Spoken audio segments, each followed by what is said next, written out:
बिस्मिल्लाहिर्रहमानिर्रहीम। अस्सलाम वालेकुम नाज़रीन, मैं हूं याहिया जावेद बंडे और आप देख रहे हैं Pak Watan TV program on the table पे। नाज़रीन, सेहत की जहां तक हम जिस तरह बात करते हैं कि जान है तो जान है, तो अगर हम इसी चीज़ को जो है वो देखें, कुछ अरसे से हमने कोविड से गुजर रहे थे। कोविड जो है वो थमा, तो कोविड थमने के बाद एक नई किस्म की जो है वो बीमारी की तशखीस हुई है, जिसका नाम है मंकी पॉक्स। पहले निकलते थे चिकन पॉक्स, स्मॉल पॉक्स, और ये उनकी बीमारियों के नाम होते थे। अब ये नई टेक्नोलॉजी आई है मंकी पॉक्स, और ये बेसिकली ना बरतानिया और जो यूएसए है यानी कि अमेरिका है उसके अंदर काफ़ी, और यूरोपियन कंट्रीज के अंदर इसके काफ़ी जो है वो केसेस की तशखीस हो रही है। पाकिस्तान के अंदर इसका पहला जो है वो मरीज जो है वो उसकी तशखीस हुई है। इसके ऊपर बात करेंगे। हमारे साथ मौजूद है डॉक्टर सलीमा साहिबा, जो कि माहिर सेहत हैं और काफ़ी अरसे से इस सेहत के शोबे से मुंसलिक है। अस्सलाम वालेकुम and welcome to the show. वालेकुम अस्सलाम। कैसे हैं आया साहब आप? जी अल्हम्दुलिल्लाह। डॉक्टर साहबा, मेरा ख्याल है कि अल्लाह ताला माफ करे वैसे, लेकिन ये नई किस्म की अब नई नई टेक्नोलॉजी निकल आई है, आपके सामने है उसकी सारी चीजें। तो डॉक्टर साहबा ये बताइएगा कि ये मंकी पॉक्स, इसका नाम कोई खास वजह है, कोई ममासलत वगैरह क्या है जो इस स्पेशली इस एनिमल के साथ इसको रिलेट किया गया? अच्छा, मैं बताती चलूं कि बहुत सारे लोग ये समझ रहे हैं कि शायद बहुत रीसेंट करंट कोई पॉक्स है। अगर मैं हिस्ट्री की इसकी बात करूं ना, तो ये 1958 के अंदर सबसे पहले डिस्कवर हुआ था। आप सोचें कितना टाइम पहले। और ये इस तरह से हुआ था कि जब दो आउटब्रेक्स हुए थे, और इसे कहते थे कि स्मॉल पॉक्स। हम अक्सर सुनते हैं ना, small pox, pox chicken pox type. वो स्मॉल पॉक्स की बिल्कुल शक्ल का था, और उस टाइम पे उसे एक रिसर्च के लिए देखा गया। फिर आहिस्ता आहिस्ता कहते हैं 1958 के बाद 1970 के अंदर डेमोक्रेटिक जो रिपब्लिक ऑफ कॉन्गो है, वहां पे सबसे पहला जो है ना केस डिटेक्ट हुआ। और उस दौरान वो ये मंकी पॉक्स रिसर्च इस तरह से हुई क्योंकि वो स्मॉल पॉक्स पे काम कर रहे थे कि आहिस्ता आहिस्ता उसको खत्म किया जाए, लेकिन आइडेंटिफाई हुआ। जैसे हमारे भी आजकल कोविड के न्यू वेरिएंट्स आ रहे हैं, इस तरह से स्मॉल पॉक्स की उस जांच में आहिस्ता आहिस्ता मंकी पॉक्स उन्हें पता लगा 1970 के अंदर, रिपब्लिक ऑफ कॉन्गो के अंदर। और उस वक्त डिटेक्ट हुआ एक ह्यूमन के अंदर, और इस तरह आहिस्ता आहिस्ता उसके आउटब्रेक्स हुए। और अब अगर करंट न्यूज के बारे में बात करूं, तो ज्यादातर central and western African countries के अंदर जो है वो ये फैला गया है। अब ये होता क्या है, किस तरह का है, इसकी क्या लिंक है, ये नाम भी मंकी पॉक्स क्यों दिया गया है? पहले तो हम इस चीज को समझ लें कि इसे वायरल जोनोसिस कहते हैं। अगर मैं ये वर्ड बोल रही हूं तो ये क्या होता है? जू आप जाते हैं, जू एनिमल्स होते हैं, तो एनिमल जोनोसिस से निकला है, और ये ट्रांसमिट करता है, यानी कि फैलता है एनिमल टू ह्यूमन। अब ये देखा गया है कि एक जानवर से इंसान के अंदर जब ये फैलता है तो ये कैसी शक्ल इख्तियार करता है। तो ये मंकी पॉक्स एक खूबसूरत तौर पे, मंकी हो गया यानी बंदर, गुलेरी, या कहते हैं चूहों, इन तमाम जानवरों से फैल सकता है एक इंसान के अंदर। अब ये किस तरह का वायरस है? बिल्कुल सेम जैसे हम मैंने बात की स्मॉल पॉक्स है, ये वही वायरल फैमिली है, ऑर्थोपॉक्स वायरस, जो कि एक पॉक्स वायरिडिया फैमिली से ताल्लुक रखता है। ये वही जीनस है, और ये सेम उसकी सिम्टम्स भी, मैं आगे बात भी करूंगी, उस तरह से दिखती है। आहिस्ता आहिस्ता लोगों ने इसके बारे में जब जांच पड़ताल की कि ये कैसे फैलता है, ये किस तरह का होता है, तो पता लगा कि जी ये जब जानवरों से जब इंसान में फैलता है तो ये सबसे पहले जो है ना, ये वाली कैफियत इख्तियार करता है कि बुखार होता है, क्योंकि जैसे वायरस में होता है। हम आगे भी अलामात की बात करेंगे, लेकिन मैं सिर्फ बताना चाहूंगी फैलता किस तरह से, कि अगर आप जैसे कोई जानवर है उसको पाल रहे हैं, उसका कोई वो बेड पे अगर बैठा है, कोई बेड शीट्स है, कोई भी यूटेंसिल्स है, उसकी कोई भी चीज, क्लोथ्स है, आपकी तरफ वो ट्रांसफर हो गई, या फिर उसकी कोई एरोसोल है, कोई थूक है, कोई बलगम है, कोई भी चीज ऐसी है, खून से खून तक भी फैल सकता है, स्किन टच से भी फैल सकता है। तो ये सारी चीजें जो है वो हमें याद रखनी है कि अगर आप कोई एनिमल से उस लिंक में है, या पहले तो ये भी कहा जा रहा है, बहुत जगहों पर रिसर्चेस ये बड़ी बताई गई है कि जानवर से जानवर में होता था, यानी अगर एक बंदर है दूसरे बंदर में चला गया, या एक चूहे से दूसरे चूहे में, या एक गुलेरी से दूसरी गुलेरी में, और आहिस्ता आहिस्ता अब ये इंसानों में फैल गया है, और ये इंसानों तक चला गया, क्योंकि इंसान पाल रहे होते हैं, या इंसान उस जगह पे होते हैं, या जू एरिया में होते हैं, या उन जगहों पे होते हैं जहां से उनका वहां से रास्ता या लिंक हो, या कोई एक तरह से टच हो रहा हो उनके कोई भी बॉडी पार्ट्स। तो जरूरी है हम स्किन को, और ये सबसे पहला जो इसका एरिया है वो आपकी स्किन है। नंबर 2 आपका नाक है, आपकी कान है, आपकी आंखें हैं। तो ये एक एरिया है जहां से ये फैल सकता है आप तक।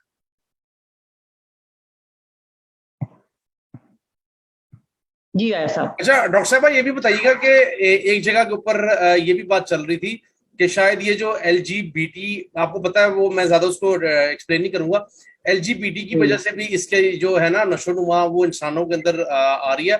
तो आप क्या समझती हैं कि इसकी भी कोई एक बुनियादी वजह हो सकती है? क्योंकि जब ये टर्म ब्रेकआउट हुई तो हम भी इसके बारे में थोड़ा सा देख रहे थे कि है क्या, फिर सुनने में आया बरतानिया वगैरह ममालिक के अंदर। तो आप क्या समझती हैं कि क्या कोई एक वजह ये भी हो सकती है फैलने की?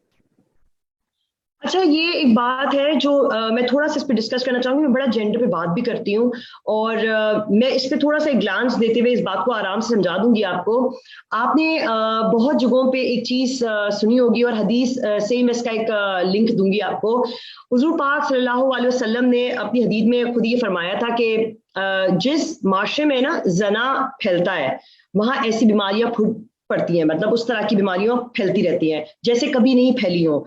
तो ये हमारे लिए एक इंडिकेशन है, और मेरे ख्याल से कोविड के बाद हमारे पास ये इंडिकेशन है कि हमारे पास बार बार ये चीजें इंडिकेट कर रही हैं कि जहां पे हाइजीन, जहां क्लीननेस, जहां हम आपसी समझ ले ट्रांसमिशन, यानी कि मैं कहूँ कि अगर कोई क्लीननेस नहीं है या कोई सेक्सुअल ट्रांसमिशन के थ्रू जैसे कि HIV फैलता था, इस तरह से अगर हमारे अंदर पाकिज़गी और हमारी उस चीज की जो शरई चीजें उससे हम हट जाएंगे, तो डेफिनेटली इन चीजों का जो है फर्क पड़ेगा।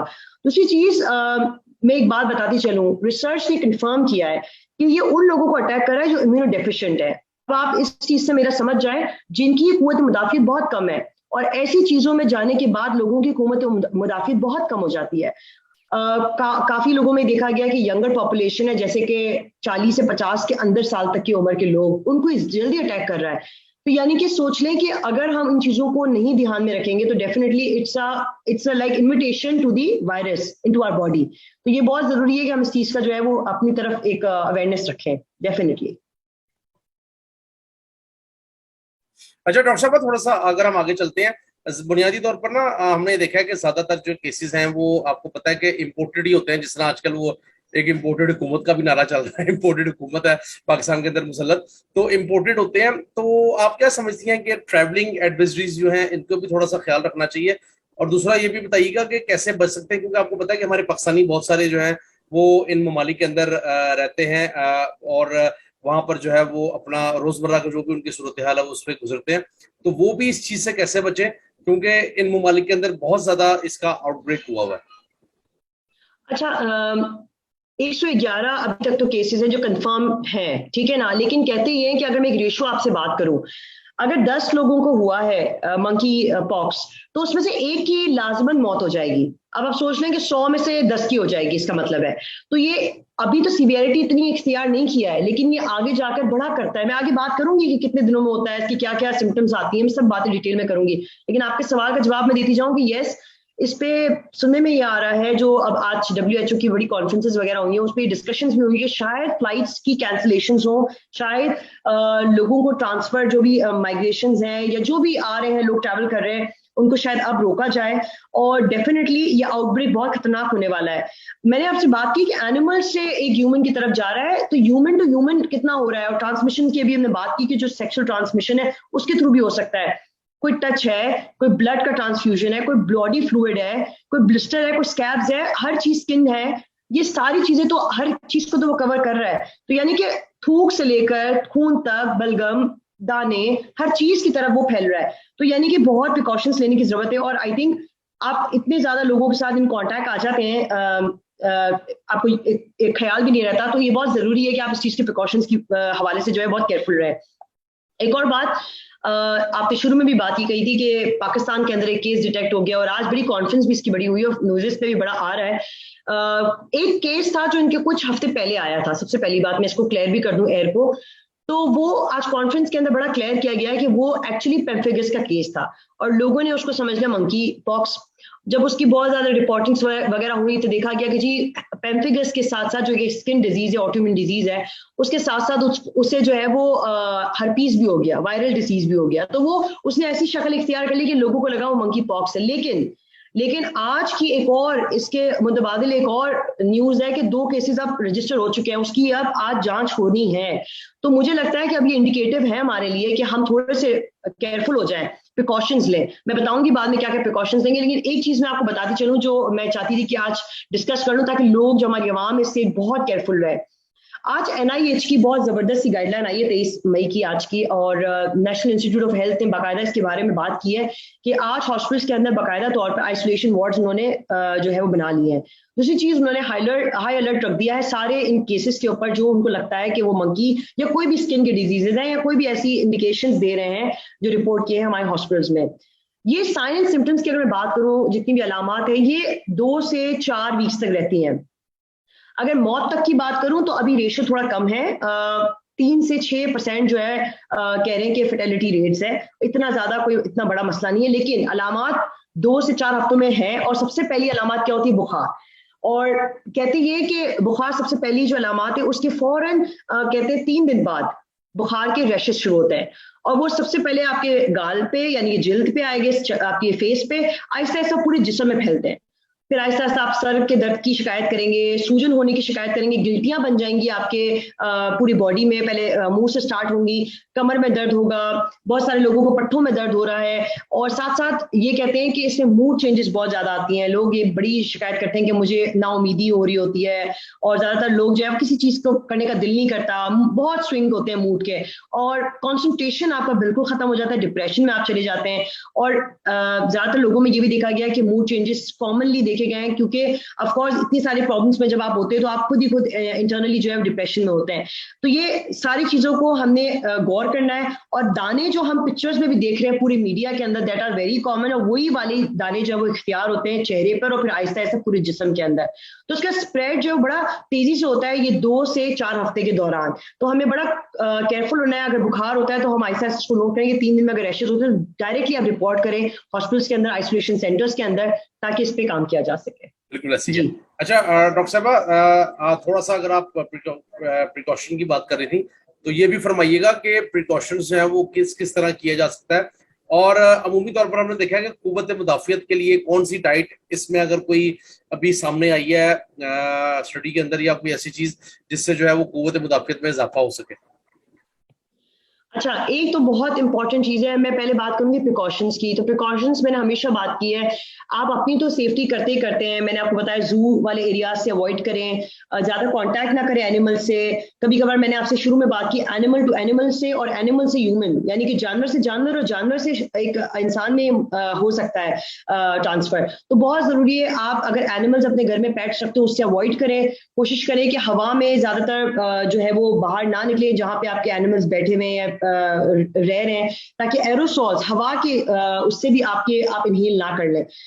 स्मॉल पॉक्स की वैक्सीन रिसर्च कह रही है कि वो वर्क कर रही है कुछ केसेस में। तो स्मॉल पॉक्स जिन्होंने लगवाया तो कुछ हद तक उसमें कुव्वत मुदाफियत पैदा हो गई है। दूसरी चीज, एंटीवायरल्स हम दे रहे हैं, बहुत ज्यादा एंटीवायरल्स टैबलेट्स दे रहे हैं, उनको मेडिकेशंस दे रहे हैं ताकि उससे थोड़ी बहुत चीजें जो वो ठीक हो जाए। एक विक करके इम्यूनोग्लोबिन है, वैक्सीनिया इम्यूनोग्लोबिन, वो भी यूज की जा रही है दुनिया के अंदर। तो आहिस्ता आहिस्ता ये तो हो गए प्रिकॉशंस की बात। अब ट्रीटमेंट के हवाले से और ये सब कुछ अगर हम बात करें कि घर के अंदर आप क्या कर सकते हैं, तो इम्यूनिटी बूस्टअप करने के लिए सबसे पहले इंपॉर्टेंट ये है कि आप अपनी गिजा को बिल्कुल कंप्लीट रखें। फॉर एग्जांपल नाश्ता आप पूरा प्रॉपर करें, जिसमें आप अंडा रोटी वगैरह खाएं। कोशिश करें कि अगर आप अपनी टैबलेट्स वगैरह ले रहे हैं तो उसमें कैल्शियम का जो है वो इंक्लूसिवनेस रखें। पानी का इस्तेमाल करें। गिजा में सारी सब्जियां और जितने भी फ्रूट्स हैं उनको इंक्लूड करें। फाइबर्स लें, फाइबर्स में जैसे आपके बीन्स आ गए, पल्सेस आ गई, चने हैं, दालें हैं, उनका इस्तेमाल करें ताकि आपकी कुव्वत मुदाफियत इससे बिल्डअप हो। तीसरी चीज ये बहुत जरूरी है कि आप हर्बल की तरफ जाएं, जितने ऐसे ऐसे खाने जो आपकी ऑलरेडी जो है इम्यूनिटी को बूस्टअप करते हैं उन तरफ जाएं। जिस तरह सबसे पहले मैं सबसे कहती हूँ मखाना वगैरह जो है वो आप खाएं। उससे आपकी एक तो कुव्वत मुदाफियत बहुत अच्छी होती है, इम्यूनिटी बहुत अच्छी बिल्ड होती है, साथ साथ आप जो है प्रिवेंट करते हैं इन सारे वायरसेस से। ये एक नेचुरल एंटीबायोटिक है। इसके बाद बहुत मरतबा बताती हूँ कि टीज में सबसे पहले आप ग्रीन टी लें। ग्रीन टी बहुत इंपॉर्टेंट है। मैंने कोविड के अंदर भी बताया है कि घर के अंदर आप एक पानी लें, उसके अंदर 1 गिलास पानी के अंदर आप थोड़ी सी सौंफ, थोड़ा सा पुदीना, थोड़ा सा अदरक, हल्दी और दालचीनी, इन सब का एक कावा बना के पिए। जितनी भी बॉडी के अंदर कभी भी कोई भी वायरस और कुछ भी होगा वो सब कुछ इसके थ्रू जो है वो एक तरह से नलिफाई हो जाएगा। ये एक नेचुरल आपके लिए कावा है जो आप पी सकते हैं, जो आपकी बॉडी के लिए इम्यूनिटी बूस्टअप करेगा। इसके अलावा यखनी आपकी बॉडी के लिए बहुत अच्छा है। आप जितनी दफा यखनी पिएंगे उससे आपकी जो है वो बोन्स भी मजबूत रहेंगी। आप जितनी थकावट महसूस करते हैं, अगर खुदा न खास्ता आपको ऐसा कोई वायरस लाहक भी हो गया है तो आपकी इम्यूनिटी से बहुत ज्यादा बूस्टअप होगी। Yakhni is the best thing which a human has to take. तो सो फार ये चीजें हैं, बाकी आप जो अवॉइडेंस है उसका ज्यादा ख्याल रखें रादर देन अदर थिंग्स। जी लास्टली बिल्कुल थोड़ा सा अगर आप बता दीजिएगा ये भी लोगों को, क्योंकि अभी बिल्कुल ये नई चीज आ रही है, तो लोगों एक तो बड़ा ही उससे जो है वो लोग निकले हैं कोविड से, आपको पता है वो तो पूरी दुनिया को उसने अपने हिसार में लिया हुआ था और बहुत सारे लोगों की जो है वो जाने गई हैं, लोग जो है वो इससे इफेक्ट हुए, लोगों ने वैक्सीनेशन करवाई और फिर उसका खौफ जो है वो मेरे ख्याल है लोगों के जहनों में से नहीं निकला। तो थोड़ा सा इसके बता दीजिएगा कि ज्यादा खतरनाक बीमारी है या क्या मामला है, बिल्कुल लास्टली। अब देखिए जैसे मैंने बात की 111 केसेस हैं और अभी आई थिंक और भी ऐड होते जा रहे हैं। आज कनाडा में 2 आ गए, पाकिस्तान में अभी तक कंफर्म नहीं है, लेकिन अभी वहां भी जिन्ना हॉस्पिटल में, सर्विसेज हॉस्पिटल में रिपोर्ट हो रहे हैं। तो यानी कि ये एक नंबर है जो इंक्रीज हो रहा है। ठीक है, वैक्सीन है, मेडिकेशन है, ये हर चीज है, लेकिन अगर आप खुद अपने आप को प्रोटेक्ट नहीं करेंगे तो कभी भी आप बच नहीं सकते इन चीजों से। ठीक है, अगर आप ये सोचेंगे कि जी कोई मुझे आके मेडिकेशन दे दे या डॉक्टर के पास मैं चली जाऊं, मैं ठीक हो जाऊं, तो ये कभी भी ऐसा नहीं हो सकता। सारे ऐसे ममालिक जिनके अंदर इतनी अच्छी टेक्नोलॉजीज हैं, इतनी ज्यादा एडवांसेस हैं, जैसे कि बात की मैंने यूके से स्टार्ट हो गया है, इसराइल में चला गया, सिंगापुर में चला गया है, अभी आज कनाडा में हो गया रिपोर्ट, इतने 12 ममालिक के अंदर अभी तक ये जा चुका है। ऐसे स्टेट जो ऑलरेडी टेक्नोलॉजी के एक तरह से वो है, लेकिन फिर भी उसके बावजूद वो कुछ नहीं कर सके, क्योंकि इसका सब कुछ है, मैं कहूंगी हाथ में आपके होता है कि अगर आप ही अपने आप को नहीं प्रोटेक्ट करेंगे तो कभी भी नहीं हो सकता। और दूसरी बात ये, मैं बार बार ये कहती हूँ कि आप जितना कोशिश कर सकें तमाम वो चीजें करें जो हलाल है, और आहिस्ता आहिस्ता अल्लाह ताला खुद आपकी मदद करता है। और ये इंडिकेशन है हम तमाम के लिए कि हमने जो है अपने जो एक फोकस है वो स्ट्रेट रखना है। That's all I would say for today. बहुत बहुत थैंक यू। शुक्रिया डॉक्टर साहबा, आप अपनी हमेशा अपना कीमती वक्त देती हैं और हमें हमारी रहनुमाई करती हैं। नाज़रीन, उम्मीद ये करते हैं कि ये चीज़ जो है ये बहुत ही लोग एहतियात करें और इस चीज़ से बचें, क्योंकि ये जो है वो आपको इवन के बड़ी इजीली जो है वो ट्रांसमिट हो रही है। लेकिन उम्मीद ये करते हैं कि इसकी जल्द से जल्द जो है वो, क्योंकि आज मैं देख रहा था वजीर आला पंजाब, इवन के पंजाब के अंदर काबीना तो नहीं है, लेकिन वजीर आला पंजाब ने जो है फिर भी जो हॉस्पिटल्स हैं उनको कहा है कि आप लोग इस हवाले से बिल्कुल विजिलेंट रहें। तो hopefully things will get better और इंशाल्लाह ताला पाकिस्तान के लिए ये चीज़ें बेहतर हों। अब मुझे दीजिए इजाज़त, अभी तक के लिए इतना ही, बहुत शुक्रिया।